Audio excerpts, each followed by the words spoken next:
위해서 축구한 이야기가 아닌 진짜 축구 이야기. 아이러브 풋볼.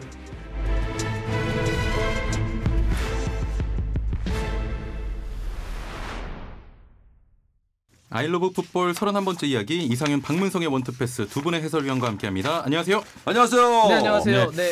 자, 오늘은 코파 아메리카에 대한 이야기 나눠보도록 하겠습니다. 결승전 대진이 확정이 됐습니다. 바로 브라질과 페루인데요. 4강전 브라질과 아르헨티나 경기에서 브라질이 2대0으로 누르고 결승 진출에 성공을 했습니다. 일단 경기 어떻게 보셨나요? 일단 개인적으로 이번에 아르헨티나가 조별리그 예선서부터 삐걱거렸어요. 예. 제가 본 아르헨티나 개인적으로 역대급 정말 못하더라고요. 최악이다. 최악이다. 예. 그러니까 메시 있고 뭐 아구에로 있고 디발라 있어도 그러니까 저는 미드필더 조합이 상당히 안 좋더라고요. 미드필더가 거의 뭐 붕괴됐다. 네, 그리고 또 수비 라인도 하거든요. 생각했던 것만큼 상당히 안 좋았는데 예. 그나마 그 아르마니 골키퍼가 나쁘지 않더라고요. 예. 네, 좋은 선방을 했고 또 어쨌든 뭐 팀의 저력이라는 건 있잖아요. 개인적으로 상당히 아르헨티나에게 기대를 많이 했는데 예. 생각했던 만큼의 어떤 플레이라든지 그 존재감을 보여주지 못해서 좀 아쉬웠습니다. 예. 네. 박문성 의원님? 결국은 이 축구는 혼자 못하는구나. 그러니까요. 네. 그 천하의 메시가 있어도 예. 안 되는구나. 그리고 메시가 안 된 게 이번뿐만 안 된 게 아니라 참 이게 왜 혼자서 안 된다는 생각을 많이 하냐면 바르셀로나의 메시는 최강이잖아요. 예. 아마 그 정도로 잘하는 선수를 찾아보기 어려울 정도로 모든 성취를 다 바르셀로나에서 이뤘는데 대표팀만 오면 지금 몇 번째입니까? 그거를 설명할 수 있는 건 같은 선수인데 왜 여기선 되고 여기선 안 되지? 그걸 설명할 수 있는 건 딱 하나밖에 없죠. 팀이죠. 팀이죠. 예. 예. 팀이 대표팀은 그만큼 좀 안 좋다는 거죠. 예, 메시 이야기 방금 해주셨는데 대표팀 유니폼만 입으면 좀 작아집니다. 무관의 제왕 메시 도대체 무엇이 문제인지 궁금한데 대표팀과 맞지 않는 겁니까? 일단 지금 박 해설위원이 얘기한 것처럼 메시 혼자 하는 축구는 그러니까 혼자도 충분히 그럴 만한 영향력을 보여줄 수 있는 게 축구예요. 예. 그런데 이번에 경기를 보면서도 느끼는 거지만 전체적으로 그 선수들 있잖아요. 그러니까 경기를 뛰었던 뭐 로셀로 선수, 아쿠나 선수, 파레데스 선수, 뭐 데파울 선수 미드필더 자원 있잖아요. 제가 이렇게 역대급 아까도 처음에 말씀드렸습니다만 공격의 조합에 그러니까 메시 혼자는 할 수는 없지만 예. 다른 조합이 뭔가 풀어줄 수 있는 그 축구에 필요한 요소들이 있어요. 근데 그 역할들을 메시라는 존재는 어차피 바르셀로나에서 측면의 오른쪽에 뭐 윙포드에서 볼을 받아서 자신이 가지고 있는 능력으로 동료들에게 연결해주고 예. 그런 플레이 해주고 뭔가 경기에 방점을 찍는 어떤 플레이를 보여줬잖아요. 근데 여기서의 경기를 보면 그 라우타로 마르티네스 선수도 나쁘지 않았어요. 이번 대회에서. 그런데 다른 선수들의 어떤 조합이 제가 봤을 때는요. 예. 전체적으로 그 유기적으로 뭔가 움직여야 되는데 서로 간에 그 엇박자 나는 거 있잖아요. 경기를 패스를 줄 때 주지 못하고 뭐 또 이번에 이런 얘기도 했어요. 아르헨티나 메시 같은 경우는 잔디 상태가 너무 안 좋다. 예. 그럼 다른 선수들은 뭐 다른 팀들은 그런 어떤 조건에서 안 합니까? 저는 그게 핑계 대지 마라. 정말 그런 거 정말 예. 이건 아니라고 생각합니다. 일단 동료들과 잘 맞지 않았다. 뭐 이렇게 볼 수 있겠고요. 박문성 의원님? 뭐 동감하고요. 동료들과 맞지 않았다는 얘기는 그 메시가 바르셀로나에서 잘하는 이유는 어렸을 때부터 바르셀로나 선수들과 뛰었기 때문에 그 팀의 전술, 그 팀의 철학, 그 팀의 모든 걸 알고 있어요. 이해도가 높다. 그러니까 예. 바르셀로나에 있는 팀 동료들이 뭐 너무나 잘해서라기보다는 서로가 너무나 잘 알고 있어서 좋은 축구가 되는 거예요. 예. 근데 아르헨티나에서 메시를 보면 떠 있어요. 어허. 그러니까 거기 녹아 있지 못하는 것 같아요. 물론 예. 아까 얘기해 주셨지만 지금 멤버가 안 좋은 건 맞습니다. 아르헨티나 대표팀이. 그래도 우리가 지금의 대표팀만 보지 않고 아르헨티나를 쭉 보면 메시가 뛰었던 아르헨티나 대표팀의 멤버를 갖고 우리가 안 좋다고 얘기하기는 좀 그렇잖아요. 그건 그렇죠. 네, 웬만한 대표팀을 예. 보면 좋은 선수들인데 왜 안 될까를 좀 이렇게 좀 보면 확실히 그렇게 그 선수들과 바르셀로나에서처럼 어렸을 때부터 손발을 맞춰서 서로를 잘 이해하고 있는가라고 놓고 봤을 때 잘 안 되는 것 같은데 예. 저는 그런 측면에서 지금 사실 이 메시를 가지고 아르헨티나가 얼마나 많은 고민을 했습니까? 다 이런 고민이잖아요. 예. 도대체 메시의 활용법을 어떻게 해야 될까 이런 건데 한번 좀 생각을 바꾸는 건 어떨까요? 어떻게요? 네. 빼라? 네, 좀 그럴 것도 한번 생각해봐야 되지 않을까? 굉장히 위험 발언 아닙니까? 이 정도면 아니 예. 그럼 뭐 이제 많이 해봤잖아요. 할 만큼 했으니까. 어허. 네. 자, 지금 은퇴 이야기를 조심스럽게 하셨는데 네. 위원님 생각은 어떠세요? 그러니까 메시가 어차피 공존하려면 그리고 메시라는 존재는 분명히 예. 필요한 존재예요. 그리고 제가 봤을 때는 이번에도 그 스칼로니 감독 얘기했던 메시에 대한 어떤 방법론이고요. 그러니까 저는 개인적으로 경기를 뛰어야 될 선수들 있잖아요. 그러니까 예, 예. 디발라 같은 선수들. 그러니까 분명히 아까 얘기했던 미드필드 조합에 이 선수들 제가 보니 뭐 로세소 선수도 상당히 아주 토트넘의 뭐 포체티노 감독도 영입하려고 하는 대상 중에 하나인데 예, 예. 제가 봤을 때는 경기를 좀 더 메시와 같이 이렇게 그러니까 풀어줄 수 있는 있잖아요. 정말 우리 경기로 보자면 그 이강인 선수, 예. 그리고 좀 더 그런 선수들이 한 명만이라도 더 포진돼 있다면 다른 선수들과 좀 더 이렇게 유기적으로 좋은 플레이를 보여줄 수 있지 않나 그런 생각도 들었거든요. 예, 예. 근데 디발라 선수를 거의 안 뛰키더라고요. 그러니까 감독하기 어떤 케미가 어떤지 모르겠지만 제 나름대로 생각했을 때는 이게 이렇게 경기를 못 풀어줬던 아르헨티나를 저 한 번도 어떻게 보면 생각을 못 했었거든요. 안 예. 했었고. 근데 이렇게 이 아르헨티나라는 존재가 이렇게 경기를 한다는 게 너무 정말 아쉬웠어요. 어허. 네. 그러면 아직까진 메시는 더 뛰어야 된다. 메시도 분명히 자신도 느껴야 돼요. 그 경기에서 보면요. 안 뛰어요. 골 뺏기면 최소한 내가 수비해 줄 수 있는 그런 부분들은 해줘야 되거든요. 예. 근데 그런 부분이 좀 아쉽더라고요. 네. 메시도 문제가 좀 있다. 그렇죠. 그렇죠. 예. 네, 근데 저는 조금은 이제 아까 제가 일단 말씀드렸던 것 중에 하나는 뭐냐면, 그러니까 당연히 현역은 계속 해야죠. 메시는 제가 봐서는 앞으로 현역 생활을 한 5년 이상은 더 할 수 있는 것 같아요. 몸 관리도 잘하고 예. 그러기 때문에 플레이 스타일도 그렇고. 제가 얘기하는 건 대표팀에서 한번 고민해 봐야 된다는 건 뭐냐면 대표팀을 은퇴할 수도 있겠지만 이런 거예요. 생각을 전환하자는 거예요. 왜 메시에게 맞추자가 아니라 이제는 포커스를 팀으로만 한번 가보는 건 어떨까라는 거예요. 예를 들어서 이번에 이따 뒤에 브라질 얘기를 어떻게 따로 할지는 모르겠지만 브라질 같은 경우가 네이마르가 이번에 부상으로 빠졌잖아요. 예. 현재는 나왔던 칼럼이 뭐가 있냐면 네이마르가 빠짐으로 해서 그러니까 네이마르가 있을 때는 브라질의 공격은 다 네이마르부터 출발돼요. 어허. 네이마르가 볼을 잡아야 시작된단 말이에요. 브라질의 공격이. 예. 그래서 네이마르 의존증이라는 말이 계속 나왔고 어려움들이 있었어요. 근데 네이마르가 없다 보니까 오히려 팀적으로 훨씬 더 단단해지더라는 거예요. 예. 그러니까 이게 생각의 전환을 한번 해보자는 거죠. 메시 계속 우리가 그거를 몇 년째 해왔냐는 거예요. 지금 매번의 월드컵 때마다 항상 메시를 중심으로 어떻게 풀어야 되냐라는 거를 10년 이상 던졌는데 그 질문을 다 바꿔보자는 거예요. 예. 팀을 중심으로 메시가 어떤 역할을 해야 되는지도 한번 고민해보자라는 거고 또 하나는 아까 약간은 저는 이제 좀 뛰지 않았다는 얘기는 이거는 조금 메시는 원래 그렇게 뛰는 스타일이 아닙니다. 예. 네, 메시는 바르셀로나에서도 경기를 뛰는 양을 보면 한 7km, 8km 정도밖에 뛰지 않아요. 그러니까 메시는 뛰어야 할 때 뜁니다. 예. 그리고 그걸 나머지 선수들이 받쳐주는 개념으로 들어가요. 그래서 이제 그런 축구를 바르셀로나에서는 되지만 아르헨티나는 되지 않잖아요. 아하. 그래서 이제 그런 어떤 차이를 어떻게 극복할 것이냐. 예. 이걸 좀 맞춰놓고 고민해봐야 될 것 같아요. 네. 자, 메시 중심의 아르헨티나의 어떤 생각을 좀 전환해야 된다 이런 말씀이었고요. 자, 다음 경기 넘어가 보죠. 페루가 칠레를 3대0으로 꺾고 결승에 진출했습니다. 이 경기는 어떻게 보셨나요? 야, 진짜 페루 잘하더라고요. 그러니까 페루가 이렇게 잘하는 팀인가요? 그러니까 칠레도 그렇고 근데 네. 대표팀의 어떤 변화가 칠레 같은 경우는 거의 없잖아요. 맞아요. 그리고 페루 같은 경우는 정말 그거 있잖아요. 약팀이 강팀을 잡을 수 있는 전제 조건은 예. 수비를 완전 내려서서 카운터 어택을 한다든지 전체적으로 선수들의 어떤 그 부족함이 상대를 뭐랄까요. 이 팀을 이길 수 있는 방법을 최대한 찾거든요. 근데 강팀의 조건에 그냥 약팀의 조건은 정말 전제 조건은 상대의 조직력이근데 예. 지금 페루 같은 경우는요. 선수들 영향력이 너무 좋아요.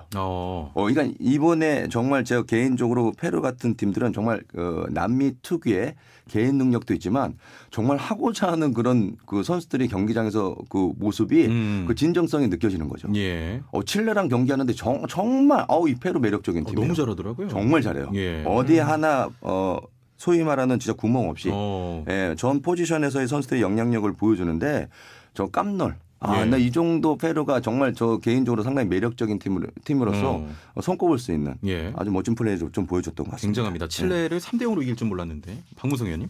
저는 이게 이번에 페루를 보면서 펠레라고 하시려고 그랬죠? 저지의 펠레. 페루를 보면서 처음에 이렇게 라인업을 보고 제가 뭘 잘못 봤나 싶었어요. 뭐냐면 러시아 월드컵 때 페루가 정말 36년 만인가 본선에 올라왔었어요. 오래간만에 월드컵을 나왔었죠. 그렇죠.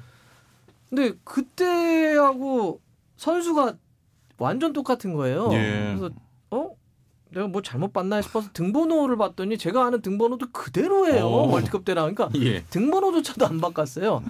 이번에 칠레 경기만 놓고 보면 센터백 2명 정도만 바뀌었고 예. 나머지는 등번호까지 똑같습니다. 포메이션 똑같고요.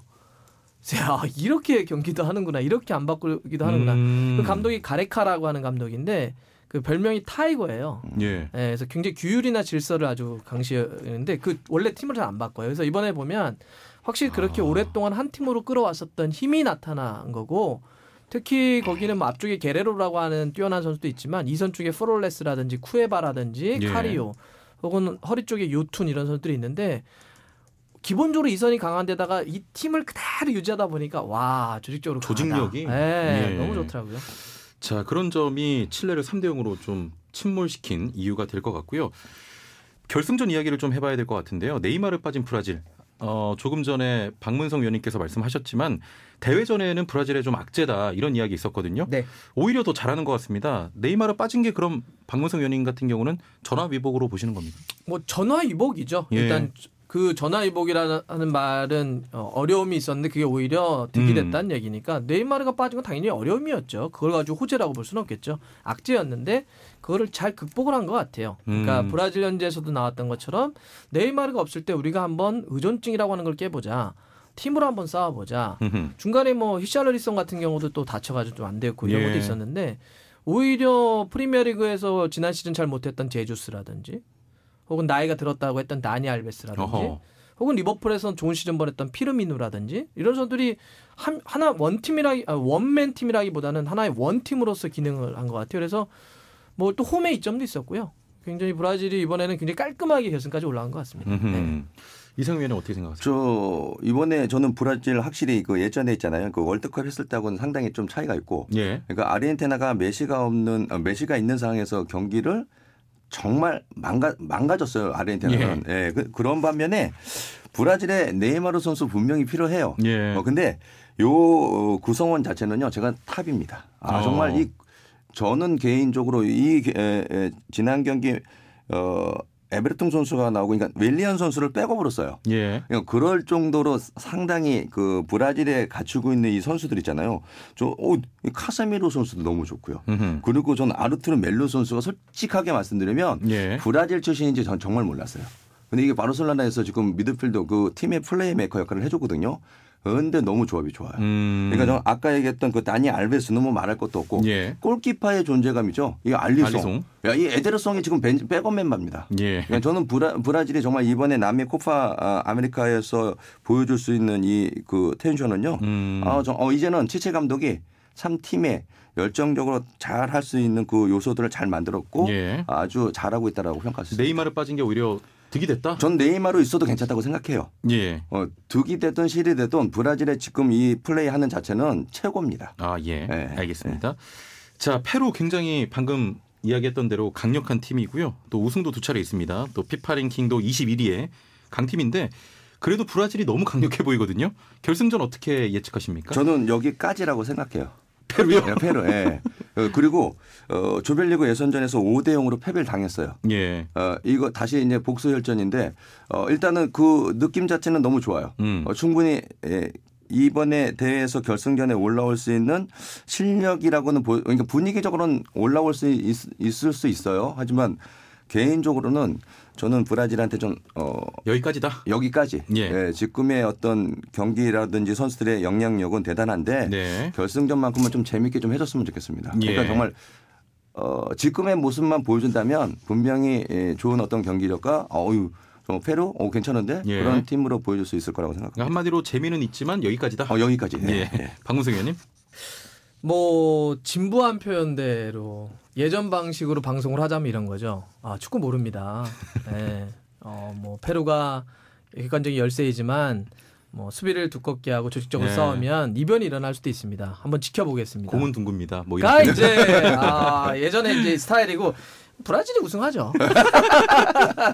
이것은 제가 봐서 전력차가 좀 크다고 봅니다. 그러니까 페루가 칠레를 멋지게 잡았는데 칠레 같은 경우는 2015년, 2016년 우승했던 멤버가 그대로 나왔던 팀이고 30살이 넘은 선수들이 꽤 많았고 산체스도 팀의 에이스인데 맨유에서 진 상태에서 들어왔기 때문에 예. 물론 조별리그 때는 괜찮았지만 거기까지였고 그래서 칠레와 브라질을 비교하는 건 좀 크기 때문에 저는 요거는 뭐 네, 브라질이 이긴다 봅니다. 브라질이 이길 거다. 요즘 펠레라고도 못 놀리겠습니다. 잘 맞추세요. 자, 이번 대회 전체적으로 좀 어땠나요? 뭐 재미나 흥미, 실력 면에서 어떻게 보십니까? 조금 뭐 재미는 좀 떨어졌던 것 같아요. 예. 예, 화제성도 좀 그렇고 그다음에 대회가 너무 자주 열리는 것도 좀 그렇고 그런 점에서는 조금 대회가 좀 재미없다 이런 분들이 좀 많이 있었고요. 또 이게 그리고 항상 코파는 우리나라에서 보기가 참 애매한 게 아침 시간대여가지고 예. 좀 더 많은 분들이 즐기기가 좀 어려워요. 어렵죠. 예, 예. 그런 여러 가지가 복합적으로 좀 작용을 하면서 이번에는 약간 흥행적으로는 우리나라에선 최소한 네, 그렇게 인기를 못 얻은 것 같습니다. 이성윤 의원님. 일단 저도 개인적으로 남미 축구에 대해서 상당히 좀 뭔가 이렇게 변화되고 예. 또 새로운 어떤 뭔가 좀 다른 게 좀 있지 않을까라는 생각을 해봤는데 조금 아쉬워요. 그러니까 수준이 좀 그러니까 뭐 괜히 이렇게 얘기하면 좀 그러지만 수준이 좀 떨어졌다. 예전에 그 남미 있잖아요. 하면 왜소한 체격에 그리고 신체 조건이 좋은 선수들이 아닌 그 야리야리한 선수들 단단하고 막 주고받고 하는 그 패싱 플레이가 대단히 좋았는데 예. 그런 플레이들이 좀 나타나지 않아서 저는 개인적으로 좀 안타깝더라고요. 오히려 남미 축구가 조금 수준이 떨어져 보인다. 그러니까 경기 내용이 좀 예. 그런 거 있잖아요. 남미 축구하면 정말 아기자기한 게 있거든요. 그런 게 하나도 없어서 예. 정말 좀 아쉽더라고요. 네. 박문성 의원님은 이 의견에 어떻게 생각하십니까? 이번 대회를 통해서 본 남미 축구. 제가 지난번 한번 얘기를 드렸었는지 모르겠는데 이게 세계 축구의 흐름이 대륙별로 그렇게 구분하던 시절이 좀 지나가 버렸어요. 예, 그러니까 우리가 뭐 항상 아까 진부하다는 표현을 썼지만 중계진들이 제일 많이 쓰는 진부한 표현들이 있어요. 아프리카 선수들 나오면 유연하고 탄력이 좋습니다. 네. 유럽 선수들 나오면 높이와 힘이 좋죠. 남미 선수들이 나오면 기술이 발전이 화려합니다. 이게 정말 오래 써먹었거든요. 예. 이게 공부 안 하고 중계하는 방식이에요. 이거 그냥 하는 방식인데 예. 그런데 예를 들어서 그러면 지금의 유럽 선수들은 기술이 없냐는 거예요. 남미 선수들은 힘이 없냐는 거죠. 아프리카 선수들은 경기 운영을 못하냐는 거예요. 이게 우리가 그냥 일반적인 경제도 이제 국가 단위로 블록화되는 것이 아니라 이제는 전 세계가 하나의 시장으로 열려서 그냥 새로운 물자들이 왔다 갔다 하는 것처럼 축구도 이미 하나의 시장화가 돼서 그런 어떤 대륙별 스타일 물론 전혀 없는 건 아니지만 굉장히 옛날보다는 많이 옅어졌어요. 그래서 남미 축구 코파를 보면서 우리가 예전식의 사고로 해서 남미 축구의 어떤 그거가 너무 안 나온다 이렇게 하면 예를 들면 요새 유로 대회를 보면 유로 대회에서 스페인이나 포르투갈 선수들 보세요. 기술이 더 화려한 친구들이 있습니다. 그러니까 이게 그런 것들은 조금 이제 좀 대륙별로 좀 희미해졌다. 대신 어쨌든 남미면 우리가 기대하는 수준이 있는 것 같아요. 유로 대회를 볼 때 그렇죠. 멋있는. 예. 그럼요. 그런 어떤 차원의 그런 건 좀 부족하지 않았냐 좀 느낍니다. 네. 재미가 없어. 그러니까 선수들이 능력 있잖아요. 예. 그러니까 항상 제가 1대1 능력. 예. 그런 것들이 원래 남미 선수들 보면 뭐 이렇게 있잖아요. 있었죠. 그런 게 있었는데 있었죠. 그런 게 없어서 너무 아쉬운 그래, 거예요. 맞아요. 그럼 좀 그럴 수 보는 있어요. 재미도 감할 것 같은데요. 네, 그러니까 체력적으로 이제 시대가 바뀌어서 선수들이 많이 커졌어요. 맞아요. 그럼 그런 것도 있어요. 유럽의 선수들은 그러면 그 선수들은 그 예전에 그 얘기했던 힘과 스피드에 그거에 멈춘 게 아니잖아요. 예. 요즘 얘네들은 안주하고 있어요. 정신 못 차리죠. 네. 알겠습니다.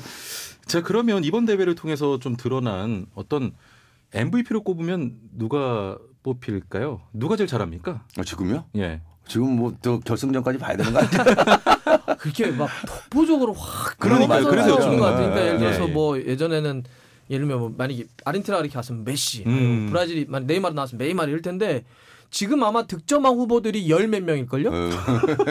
맞을 거예요. 열 몇 명이죠. 독보적인 선수가 없네요. 그 독보적인 선수가 없어. 그러니까 뭐 브라질 쪽이 우승하면 브라질 쪽에서 나오겠죠. 예. 지금 그 정도만 얘기할 수 있지 이렇게 막 와 이 선수 보셨어요?라고 할 정도가 그렇게 얘기할 수 있는 선수가 없어. 그렇군요. 네. 뭐 누군가는 신성도 나오겠지만. 발견이 안 됐습니까? 신성 좋은 데 봐서 신성도 없어. 오히려 나니 알베스가 좋아. 그 나이 많잖아요. 그러니까 나이 많은 선수가 예. 지금도 그런 활약을 보여준다는 게 참 기분이 좋더라고요. 예. 알겠습니다. 자, 오늘은 코파 아메리카 대회에 대한 이야기 나눠봤습니다. 두 분 말씀 여기까지 듣죠. 감사합니다. 네 고맙습니다. 수고했습니다. 네, 이상윤 박문성 해설위원이었습니다.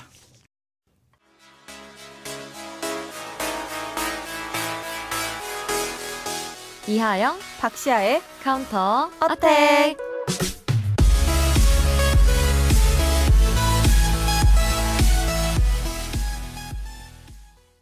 네, 이번 주는 국내 축구 소식으로 출발합니다. 오늘 전해드릴 소식은 전북현대 전 감독이죠. 최강희 감독의 중국 슈퍼리그 도전기인데요. 네. 최근 최강희 감독이 다롄과 이별했어요. 최 감독은 중국 진출 처음부터 순탄한 길을 걷지는 못한 거로 아는데 맞나요? 네, 맞습니다. 사실 최강희 감독이 가장 먼저 선택했던 슈퍼리그 구단은 다롄이 아니었고요. 바로 티엔진 치아젠이었는데요.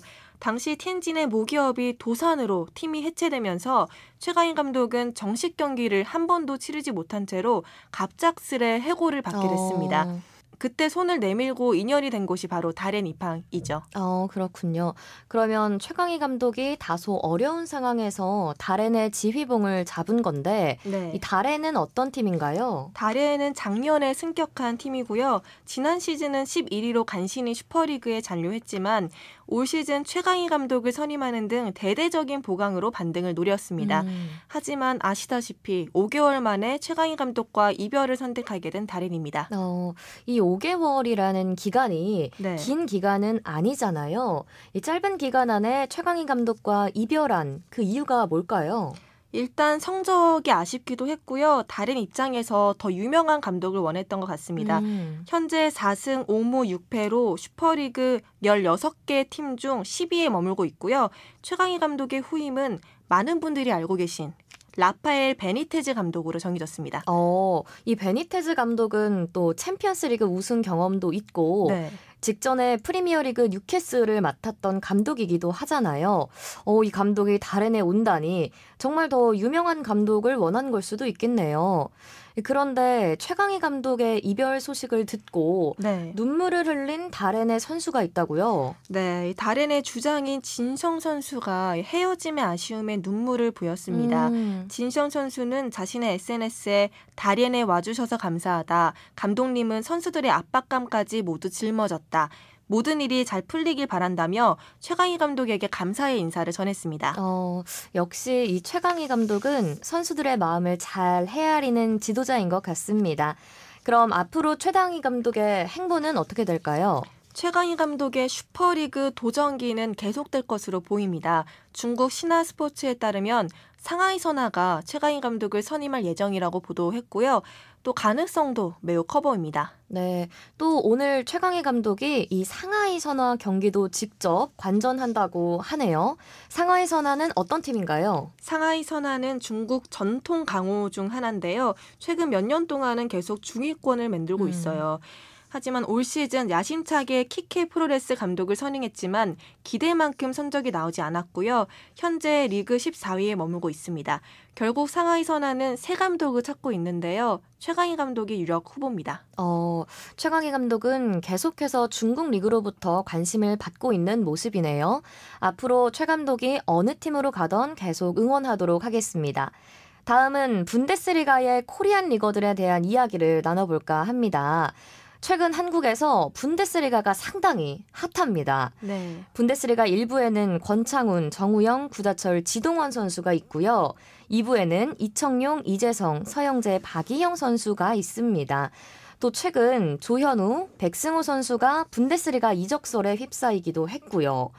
요즘 한국에서 분데스리가가 상당히 이렇게 뜨거운 감자인데 네. 왜 이렇게 분데스리가에서 한국 선수들에게 관심을 보이고 있는 걸까요? 먼저 이 프리미어리그나 라리가 같은 경우는 외국인 선수들 기용에 있어 굉장히 까다로워요. 네. 반면 분데스리가는 외국인 선수 제한이 없기 때문에 더 많은 선수들이 기회를 받을 수 있는 거죠. 이런 점이 우리나라 선수들에게도 도움이 될 것 같네요. 그럼 다음 이유는 뭔가요? 네, 두 번째 이유는 우리나라 선수들에 대한 이미지가 좋기 때문입니다. 차범근 선수부터 손흥민 선수까지 독일 무대에서 좋은 모습을 보여준 선수들이 많고요. 또 월드컵에서 네. 한국이 독일을 2대0으로 잡지 않았습니까? 그렇죠. 네, 이 경기가 한국 축구에 대한 이미지를 굉장히 좋게 만들었다고 하더라고요. 그럼 마지막 세 번째 이유는 뭔가요? 세 번째 이유는 비교적 적은 이적료로 큰 효과를 볼 수 있다는 겁니다. K리그에도 실력 좋은 선수들이 많잖아요. 네. 네, 이런 선수들이 유럽 무대에 도전하려는 의지를 가진 것이 분데스리가 진출에 도움을 주고 있는 것으로 보입니다. 방금 시아 씨가 말씀하신 것처럼 K리그 출신인 구자철, 이재성 선수가 분데스리가 진출 후 활약을 이어가면서 좋은 모습을 보이고 있는데요. 네. 앞으로 이런 코리안 분데스리거들의 활약을 응원하겠습니다. 네, 벌써 마칠 시간이 됐네요. 저희는 다음 주에 다시 찾아뵙겠습니다. 이하영, 박시아의 카운터, 어택. 감사합니다.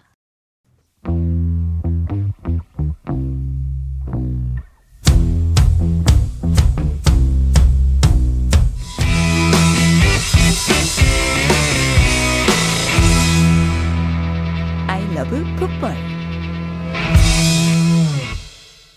3부 더블 볼란치 시간입니다. 이수열 평론가, 정국진 캐스터와 함께합니다. 안녕하세요. 안녕하세요. 안녕하세요. 예. 자, 오늘 3부 그 더블 볼란치 시간에서는 끝을 향해 달려가고 있는 2019 FA컵에 대한 이야기 나눠보도록 하죠. 이번 주에 8강전 진행이 됐잖아요. 흥미로운 결과가 나왔습니다. 네. 먼저 결과부터 공개를 해주시죠. 네, 축구 팬들의 이목을 끌만한 반전 스토리가 나왔습니다. 예. 7월 2일과 3일에 걸쳐서 8강전이 진행이 됐고요. 일단 상주 상무가 창원시청의 2대1 승리, 수원 삼성이 경주 한수원과 2대2로 비기고 PK 3대1 승리를 예. 거두었습니다. 그리고 K3 리그 화성FC가 경남FC를 2대1로 잡았고요. 내셔널리그의 대전 코레일은 강원FC를 2대0으로 꺾었습니다. 어허. 그래서 상주 상무, 수원 삼성, 화성FC 그리고 대전 코레일이 FA컵 4강에 진출하게 됐습니다. 예.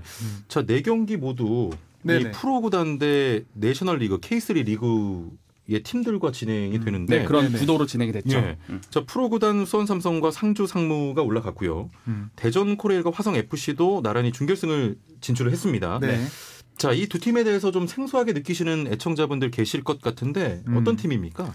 네, 우선 그 대전 코레일은 그 내셔널리그에 소속이 돼 있는 팀이죠. 예. 그러니까 실업 축구 리그에 소속이 돼 있는 팀인데 축구 팬들이 잘 모르시는 분들이 많을 거예요. 이 팀이 대한민국에서 가장 오래된 아, 그렇군요. 축구단입니다. 예. 네, 1943년에 창단이 됐고 그 조선철도국 축구단이라는 이름으로 시작을 했어요. 어허. 멋있다, 조선. 네. 예. 그 다음에 이제 교통부 철도부 그리고 철도청, 예. 한국철도공사를 거쳐가지고 지금의 대전 코레일까지 이렇게 왔는데요. 그 오랜 역사에 비해서 사실 그 내셔널리그에서의 성적은 그렇게까지 좋은 편은 아니에요. 아하. 네, 보통은 한 3위에서 5위, 그러니까 중상위권 정도 오가는 수준의 팀이다. 예. 이렇게 보시면 될 것 같고요. 그리고 화성 FC는 현재 그 경남 FC의 김종부 감독 있죠. 이 감독이 이전에 이끌었던 팀으로 좀 잘 알려져 있습니다. 예, 화성시에 연고를 두고 있는 K3 팀이고요. 그 2013년도에 창단이 된 어떻게 보면 그 역사는 그렇게 길지 않은 팀이에요. 예. 네, 그렇지만 이번 시즌 그 12라운드 현재 그 리그 최고의 공격력을 보여주고 있습니다. 25골을 넣고 있는데 어허. 지금 그 공격력을 앞세워서 2위에 랭크되어 있어요. K3 리그에서는 강호로 손꼽히는 예. 팀이다 이렇게 볼 수가 있습니다. 그리고 이제 한때 K리그 최고의 공격수였죠. 유병수 선수가 지금 소속되어 있는 팀이다 이렇게 보시면 될 것 같습니다. 네. 아무래도 그 언더독 네, 도전자를 응원하게 되는 심리가 있잖아요. 네. 하브리그 팀이 승승장구하니까 이 축구 팬으로서 FA컵이 점점 흥미로워지는데 재밌어지고 있죠. 예. 자, 그동안 준프로 그리고 아마추어 구단이 4강까지 올라갔던 경우가 있습니까? 네, FA컵이 지금의 형태, 그러니까 프로와 아마추어의 모든 성인팀이 참여하는 구성을 갖춘 원년이 1996년입니다. 예. 이때 이후로 하브리그의 팀의 반란이 종종 연출되기는 했는데요. 4강까지 이름을 올린 적은 많지 않거든요. 음흠. 일단 내셔널리그에서 2005년에 울산현대 미포조선이 준우승을 차지한 적이 있어요. 예. 이때 그리고 인천 한국철도가 4강에 같이 들었는데 아까 이수열 평론가께서 말씀해 주신 것처럼 대전 코레일이 됐고요. 그렇군요. 네, 그리고 고향 KB국민은행이 2006년과 2008년에 두 차례 4강에 들었습니다. 그리고 재작년에 거의 한 10년이 지나서 2017년에 목포시청이 4강에 들어서 화제가 됐었죠. 예. 이렇게 24년 역사에 5차례밖에 없었던 일인데요. 오, 많지 않군요. 네, 예. 올해 그 숫자에 한 번에 2가 더해지게 됐고요. 이 대전 코레일도 훌륭한데 화성FC는 최초로 K3 리그가 4강에 올라가게 되는 힘을 보여줬습니다. 저는 이 두 팀 응원하겠습니다. 그렇죠. 자, 올해 유난히 이런 이변이 발생한 이유 뭘로 보십니까? 근데 원래 사실 그 FA컵은 좀 이변이 많이 일어날 수 있는 예. 구조입니다. 왜냐하면 이 하브리그 클럽들은 한국 최고의 팀이 될 수 있는 기회가 많이 없어요. 그렇죠. 어떻게 보면 FA컵이 유일하다고 볼 수가 있는데요.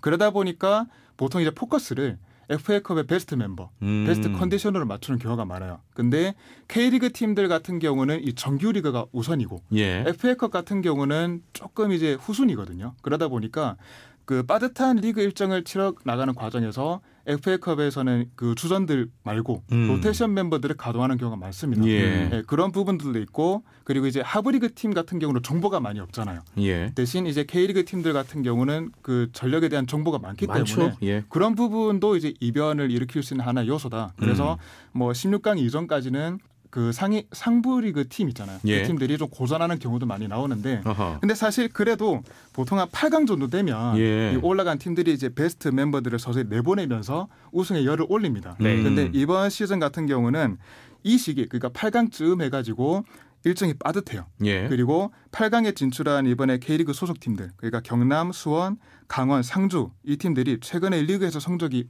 좋지 못합니다. 갈 길이 바쁜 거죠. 그러니까 그 FA컵에 그렇게 힘을 기울일 수 있는 여력이 없어요. 거기다가 또 상대가 하브리그 팀이다 보니까 이번에는 8강에 진출을 했어도 주전들보다는 로테이션 멤버들을 많이 가동했다. 어떻게 보면 조금 쉽게 본 거죠. 예. 근데 반면에 하브리그 팀들 같은 경우는 이제 8강까지 올라갔으니까 한번 죽기 살기로 해보자. 예. 그렇죠. 그렇죠. 예. 그런 부분이 이번에 좀 많이 작용을 한 것 같아요. 예, 경기를 보면 이 그 하브리그에 있는 팀들 있잖아요. 이 팀들은 정말 그 정신무장이 잘 돼 있는데 반해서 그 프로 팀들 같은 경우 조금 나사가 풀려 있더라고요. 그런 부분들이 이제 이런 이변의 이유였다. 예. 네, 그렇게 보고 있습니다. 자, 기업 구단 네. 또 군팀이죠. 상주. 예. 그리고 내셔널리그 네. K3까지 정말 다양해요. 진짜 선만상자 하나씩 다 같습니다. 맞아요. 예. 네. 자, 오늘 더블 볼란치에서는 화성 FC와 대전 코레일의 승리를 좀 리뷰해 보면 좋을 것 같습니다. 네. 먼저 화성 FC K리그 1의 경남을 잡아냈죠. 네, 김종부 더비였습니다. 전반전 20분에 화성 FC 유병수 선수가 이 페널티 에어리어 안쪽에서 왼발 슈팅, 오른발로 예. 한번 접고 왼발 슈팅 득점을 했고요. 후반전 5분에는 수원 삼성 출신 문준호 선수가 또 엄청난 중거리 슈팅으로 추가골까지 만들었습니다. 대학교 시절부터 문준호 선수가 즐겨 차던 그 코스거든요. 예. 이렇게 추가골까지 만들었고 화성FC가 2대0으로 앞서던 후반전에 경남이 2번의 PK를 얻어냈는데요. 어허. 모두 김승준 선수가 처리를 했습니다. 이 첫 번째는 성공을 시켰는데 두 번째 PK는 화성의 이시환 골키퍼가 정말 멋있는 선방을 해냈어요. 예. 그렇게 되면서 화성FC의 2대1 승리가 완성이 됐습니다. 지난 2000년도에 프랑스 FA컵에서 사브리그 칼레라는 아마추어 팀이 준우승까지 기록을 했었는데 이걸 빗대서 칼레의 기적이라는 어떤 타이틀까지 생겼습니다. 예. 칼레의 기적을 빗대서 화성의 기적이라는 타이틀이 화성의 생겼죠. 기적. 네. 감사합니다. 네, 가끔 이야기하면 헷갈릴 때가 있습니다. 네. 이수열 평론가는 이 경기 어떻게 보셨나요? 네, 우선은 그 경남은 이번 경기에 4-4-2 시스템을 기본으로 해서 좀 공격적인 축구를 했고요. 예. 화성 같은 경우는 이 4-3-3 시스템을 기초로 해서 좀 역습에 초점을 맞춘 경기를 했습니다. 근데 승부를 가른 거는 결국에는 그 중앙 미드필더진에서의 숫자 싸움. 어허. 여기서 좀 갈렸다고 봐요. 예, 경남 FC 같은 경우는 4-4-2 시스템을 쓰기 때문에 중앙 미드필더를 2명을 두거든요. 근데 화성 FC는 4-3-3이기 때문에 3명의 중앙 미드필더를 활용합니다. 그 구조가 계속 이제 부딪히더라고요. 예. 경기를 보면 경남의 중앙 미드필더가 화성의 중앙 미드필더 3명에게 에워싸이는 경우가 많았는데요. 특히나 그 화성 FC가 경남의 공격을 막은 후에 역습으로 나갈 때 이 중앙 미드필더진에서의 숫자적인 우위를 앞세워가지고 그거를 잘 활용해서 역습을 나가더라고요. 예. 그러다 보니까 이 경남 FC의 포백이 계속 뒷걸음질 칠 수밖에 없었어요. 거기서 이제 공수간격이 벌어지고 경남 FC가 본인들의 플레이를 못했는데 이게 결국에는 결과를 그대로 나왔다. 예. 네, 저는 이렇게 보고 있습니다. 네. 자, 그 경남 FC도 그 부상자가 굉장히 많았잖아요. 아, 그렇죠. 예, 예. 네, 공격진에 부상자들이 많고 하다 보니까 그 공격적으로 나갔지만 그 화성 FC의 밀집 수비에 막혀가지고 골을 못 넣었거든요. 아. 네, 그게 결국에는 화성 FC에게 계속 인터셉트를 당했고 미드필더 수비 쪽에서의 문제가 계속 부각될 수밖에 없는 그런 원인이 됐다. 이렇게 예. 정리해 볼 수 있을 것 같습니다. 자, 이번에 화성 FC 승리와 함께 또 많은 축구 팬들이 굉장히 반가워하는 선수 있었잖아요. 네. 예, 누구죠? 유병수죠, 유병수 어허. 선수. 이 경기에 첫 번째 골을 기록했었는데 예. 2010년 K리그 득점왕까지 차지했던 선수입니다. 어허. 네, K리그 팬들에게는 정말 리그에선 잘하는데 국가대표와는 조금 인연이 없는 것 같다 이렇게 기억이 많이 될 것 같아요. 예. 저도 K3 리그 요즘 현장 중계를 나가고 있는데 확실히 다른 클래스가 좀 느껴집니다. 이게 무슨 말씀이냐면 예전 전성기만큼은 아닌데 공격진에서 조금씩 이렇게 버텨주면서 주위 동료들을 활용해서 어떻게든 계속 올라가요. 상대 진영으로. 예. 그렇게 해서 무조건 마무리까지 하고 내려오는 플레이가 굉장히 인상적인데요. 이날 경기 후에 인터뷰에서 올 여름에 상위 리그로 이적을 조금 알아보고 있었는데 예. 화성FC가 4강에 진출한 만큼 잠깐 미뤄두고 이 팀에서 역사를 좀 쓰고 싶다고 이렇게 얘기를 했습니다. 본인은 이제 K리그에서 득점왕까지 차지했는데 K3 리그에서 좀 뛰고 있으니까 네. 조금은 답답하지 않을까요? 선수 개인으로 봤을 땐? 좀 아쉬운 부분도 있을 것 같고 어떻게든 또 이렇게 다시 올라가고 싶은 마음도 있을 것 같아요. 그렇죠. 이제 국내에서 러시아로 해외로 갔다가 사우디 러시아 거쳐서 국내 K리그 리턴을 이제 받았었는데 그게 잘 안 되면서 지금 이제 화성에 간 거거든요. 사실 K3 리그에서 활약하고 있는지 잘 몰랐거든요. 네. 무게감이 그래도 꽤 있을 것 같아요. 그렇죠. 네, 뭐 어쨌든 클래식에 있는 선수니까 이 선수는 한창 전성기 때는 뭐 월미도의 호날두다. 어디나 호날두, 메시는 다 있는 것 같아요. 월미도에도 있습니까? 네, 맞습니다. 나라별로 지역별로 다 있습니다. 네, 2010년대 초반에 뭐 K리그 최고의 공격수였죠. 그러면서 국가대표 또 오르내리던 선수였는데 이 선수가 한창 잘 나갈 때 그 승부 조작 사건이 연루가 되면서 이제 K리그를 떠났습니다. 그 이후로는 좀 하향세를 탄 케이스다 이렇게 볼 수가 있는데요. 이 사우디랑 러시아를 거치면서 활약을 했지만 사실 활약이 좋지 못했고 국내 리턴을 이제 하기 위해서 왔는데 잘 안 됐죠. 그러면서 결국 지금은 이제 화성FC의 둥지를 텄는데요. 이번 K3 리그에서는 이번 시즌에 물론 좋은 활약을 하고는 있지만 그 선수의 클래스에 맞는 기록은 아니에요. 물론 이제 그 중간에 부상도 있었고 했기 때문에 그렇지만 FA컵에서만큼은 정말 본인의 클래스를 잘 보여주고 있습니다. 2라운드부터 지금 매 경기 골을 넣고 있고요. 그러면서 지금 FA컵 5경기에 나와서 7골을 넣고 있어요. 그러면서 팀의 4강을 이끌었고요. 근데 아직까지는 베스트 컨디션은 아니라고 하더라고요. 5월 달에 햄스트링 부상을 당했는데 그 부상 여파가 아직까지 있다고는 합니다. 근데 이제 팀이 지금 기세를 타고 있는 만큼 유병수 선수도 잘 회복을 해서 한번 역사를 좀 써봤으면 좋겠다. 이런 바람은 있습니다. 우리가 흔히 축구 팬들이 이런 말 하잖아요. 폼은 죽지만 클래스는 영원하다. 그렇죠. 네. 명언입니다. 앞으로도 더 멋진 활약 보여주길 바라고요. 자, 그리고 대전 코레일 최근 5대4 대역전극을 만들어내면서 연승을 이어가던 강원을 2대0으로 잡아냈죠. 그렇습니다. 강원이 사실 이 정조국이나 한국영 선수 등을 빼고 로테이션을 가동을 했는데요. 대전 코레일 김승희 감독이 나는 로테이션으로 나올 줄 알았다. 그럴 줄 알고 로테이션 자원을 확인하기 위해서 강원의 경기를 정말 많이 직관을 했다 이렇게 얘기를 했습니다. 이날 한밭 종합운동장에서 열린 경기에서요. 후반전 23분 이군원 선수의 득점과 후반 추가 시간 이완표 선수의 쐐기골에 힘입어서 2대0 승리를 거뒀습니다. 이렇게 대전 코레일이 홈에서 울산현대, 서울 이랜드, 강원FC 프로팀들을 다 잡아내고 있어요. 너무 좋은 모습을 보이고 있습니다. 대단합니다. 자, 이 경기 어떻게 대전 코레일이 승리했을까요? 이 경기는 제가 볼 때는 뭐 포메이션이라든가 전술 이런 시스템보다는 가장 기본적인 거 여기서 승부가 좀 갈린 것 같아요. 강원의 수비는 좀 냉정하게 말하면 프로 축구 수준이 좀 아니었다라는 생각까지 좀 들 정도이지 않았나 봅니다. 수비를 할 때는 보통은 이 볼을 가진 선수, 상대가 볼을 가지게 되면 한 명이 빠르게 붙어줘요. 그러면서 나머지 선수들이 주변의 공간을 커버를 해주면서 이 조직력이라는 게 나오는데 강원FC는 이 경기에서 전혀 볼을 가진 선수에 대한 방어가 없었습니다. 그러다 보니까 대전 코레일 선수들이 볼을 가지고 있는 대전 코레일 선수들이 너무 쉽게 패스를 돌렸고 그게 결국 패배로 이어진 가장 큰 원인이었다. 강원FC가 이제 볼 주변으로 수비를 밀집을 시키지만 볼을 가진 선수에 대한 압박이 거의 없었기 때문에 대전 코레일은 뭐 반대편이라든가 수비 뒷공간으로 계속 공간을 오픈시키면서 생각보다 훨씬 더 쉽게 경기를 이끌어 나갔고요. 이게 결국에는 2대0 결과를 만들었다. 저는 그렇게 보고 있습니다. 알겠습니다. 자, 두 팀에 대해서 좀 자세하게 알아봤고요. 이제 4강전을 남겨두고 있습니다. 언제 펼쳐집니까? 8월 중에 일단 추첨을 다시 합니다. 어떤 팀끼리 맞붙을지 추첨을 하고요. 두 팀씩 2개 매첩이 만들어지면 9월 18일과 10월 2일에 1, 2차전 홈앤어웨이 방식으로 진행이 될 예정입니다. 자, 4강 진출 팀들과 함께 FA컵 우승팀의 아시안 챔피언스 리그 진출권에 대한 이야기도 나오고 있거든요. 어떤 내용이죠? 일단 FA컵 우승팀은 다음에 아시아 챔피언스 리그 진출권 자격이 좋아져요. 예. 근데 정확하게 말하면은 이 AFC 아시아 축구 연맹의 클럽 라이센스가 있는 팀 중에서 FA컵 우승이 나올 경우에 그 팀에게 자격이 주어지는 거거든요. 그렇군요. 근데 우리나라의 경우에는 이 군대팀이나 경찰팀 그리고 내셔널 리그, K3 리그, 대학리그 팀에게는 AFC 클럽 라이센스가 주어지지 않습니다. 그래서 이 팀들 중에서 FA컵 우승팀이 나온다 하더라도 그 팀에게 그 아시아 챔피언스 리그 출전 자격이 안 주어지는 거죠. 그럼 어떻게 되는 거예요? 그러니까 이게 문제인 거죠. 예. 네. 그래서 지금 4강에 오른 팀들 중에서 수원 삼성만 AFC 클럽 라이센스가 있거든요. 네. 수원 삼성이 우승하지 못한다. 그러면은 FA컵 우승팀이 아시아 챔피언스리그 나갈 수가 없어요. 그래서 그 진출권이 자동적으로 K리그 4위 팀에게 가거든요. 네.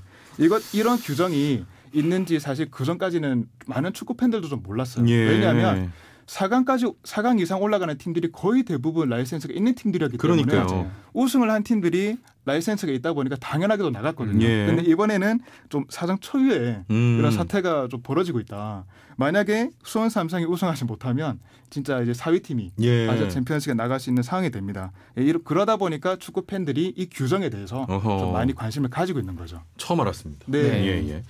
자, 아시아 챔피언스 리그 뭐 티켓도 중요하긴 하지만 FA컵 4강에 오른 네 팀이 후회 없는 경기 펼쳐주는 게 또 중요하잖아요. 그렇습니다. 네. 두 분은 어떤 팀을 좀 응원하십니까?